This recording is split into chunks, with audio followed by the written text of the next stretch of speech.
नमस्कार दोस्तों, स्वागत है आपका हमारे YouTube चैनल प्रेरक कहानियाँ में। तो ये सुनते हैं आज की हास्य कथाएं स्वामी राजेश्वरानंद जी महाराज द्वारा। बड़े ही अच्छे ढंग से स्वामी जी ने इन कथाओं का वर्णन किया है, बड़े ही मनोरंजक ढंग से इन कथाओं को पेश किया है। तो ये सुनते हैं आज की हास्य कथाएं। एक सज्जन चिलम लेके कहते थे, बम भोले चढ़ाओ। अरे क्यों क्यों? ये गांजा का है, शंकर जी की बूटी है।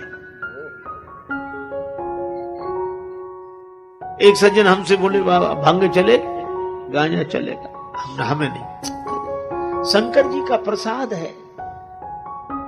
हमने कहा आप ले। नहीं, शंकर जी का प्रसाद लेने में क्या हर्ज है? हमने कहा थोड़ी देर बाद सांप ले आओगे, शंकर जी का प्रसाद है, डालो गले में। लोगों ने ऐसे ऐसे तर्क दिए। एक आदमी बोला, शराब पीने से तो जुकाम चला जाता है क्या? शराब पीने से जुकाम चला जाता है। दूसरा मित्र बड़ा मजा किया तो बोले, पीले पीले चला जाएगा। कहा क्यों? बोले, जिन्होंने शराब में पी उनकी जमीनें चली गई, जायदादें चली गई, तो जुकाम क्या चीज है, ये भी चला जाएगा पीले।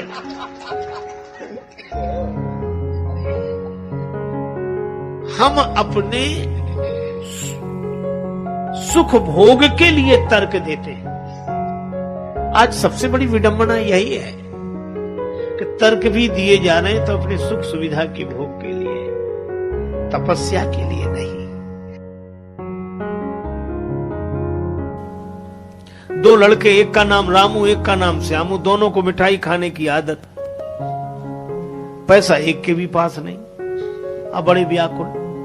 एक बोला, चलो मिठाई बनते तो देख लेंगे। श्यामू रामू दोनों सवेरे सवेरे निकले, जलेबियां बन रही थी। अब देखकर और मन व्याकुल हुआ। श्यामू बोला, पैसा तो बाद में मांगेंगे, पहले खाने में बिगड़ता क्या है। चला गया। हलवाई जी जलेबियां कैसे दी? का 20 रुपए किलो। और ठीक है, 250 ग्राम दो। खाने लगा। रामू को लगा कि इसके पास पैसा नहीं, खा कैसे रहा है। थोड़ी देर तो उसने धीरज रखा। उसने सोचा जो इसका होगा तो हमारा होगा, हम भी चलते हैं। उसने भी उसी तरह पूछा कि जलेबियां कैसे दी? 20 रुपए किलो, 250 ग्राम दो। खाना शुरू किया। तब तक श्यामू खा चुका था। श्यामू उठकर खड़ा हुआ। हलवाई ने कहा, पैसे? श्यामू बोला, काहे के पैसे? आते ही 10 का नोट दिया। याद नहीं रखते हो? ऐसे ही दुकानदारी करते हो? अब हलवाई कहे कि नहीं दिया है और श्यामू कहे कि दिया है। रामू ने सोचा मौका अच्छा है। वहीं से बैठे बैठे बोला, हलवाई जी इस झगड़े में हमारा 10 का नोट मत भूल जाना।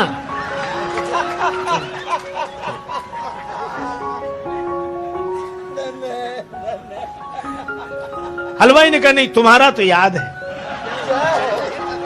उसने सोचा एक करे करे, दो थोड़ी करेंगे, हमारे कुछ दिमाग में गड़बड़ी। तो कहा, भाई तुम जानो और वो जाने, हम तो अपनी बात कह रहे हैं। लेकिन जब झगड़ा ज्यादा बढ़ गया तो लोगों ने कहा कि भाई क्यों सवेरे सवेरे झगड़ते हो? रामू तुम बताओ। श्यामू ने कहा, रामू से पूछो।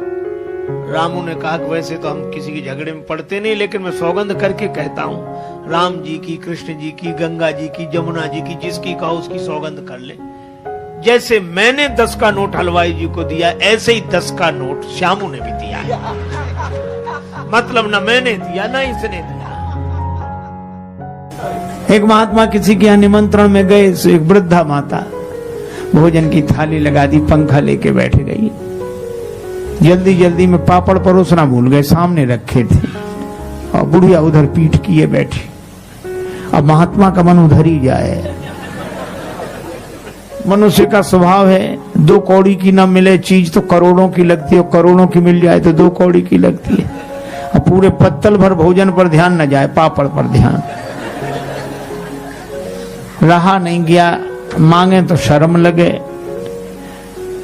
बुढ़िया से बोले, माता जी भगवान की बड़ी कृपा जो आज तुम्हारा दर्शन हो गया। क्यों? रास्ते में सांप मिला, बड़ा लंबा सांप। कितना लंबा? यहां से वो पापड़ की थाली रखी। बुढ़िया बोले, अरे महाराज पापड़ परोसना तो भूल गए। महात्मा बोले, हम तो बता रहे थे कि सांप कितना लंबा था।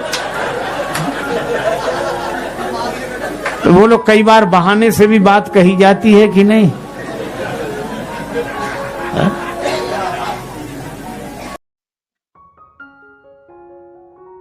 तो हमने ये कथाएं सुनी स्वामी राजेश्वरानंद जी महाराज द्वारा। बहुत ही सुंदर ढंग से उन्होंने इन कथाओं को वर्णन किया है।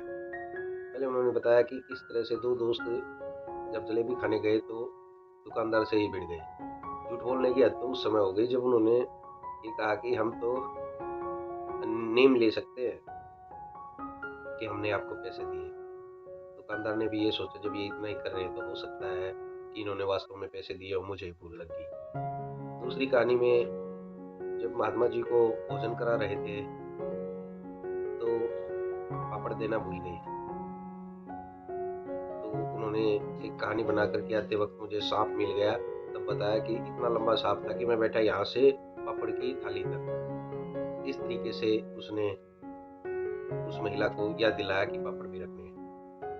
स्वामी जी ने इन कहानियों के माध्यम से बताया कि आदमी अपने हिसाब से तर्क देता है, जिस तरह से उसको सहूलियत लगती है वो उसी तरीके से अपना स्वार्थ सिद्ध करने के लिए तर्क देने लगता है। एक ने तो ये कह दिया कि मैं भांग पीता हूं क्योंकि यह शंकर जी की बुद्धि है, जो कि वास्तव में ऐसा नहीं है। नशा करने के लिए भी भगवान का सहारा लेते हैं। हमें इन सब चीजों से दूर रहना चाहिए। तो उम्मीद करता हूँ आपको ये कहानियाँ पसंद आई होंगी। अगर पसंद आई है तो लाइक करें, शेयर करें और हमारे चैनल को सब्सक्राइब करें ताकि इस तरह की कहानियाँ हम आपके लिए लेकर आते रहें।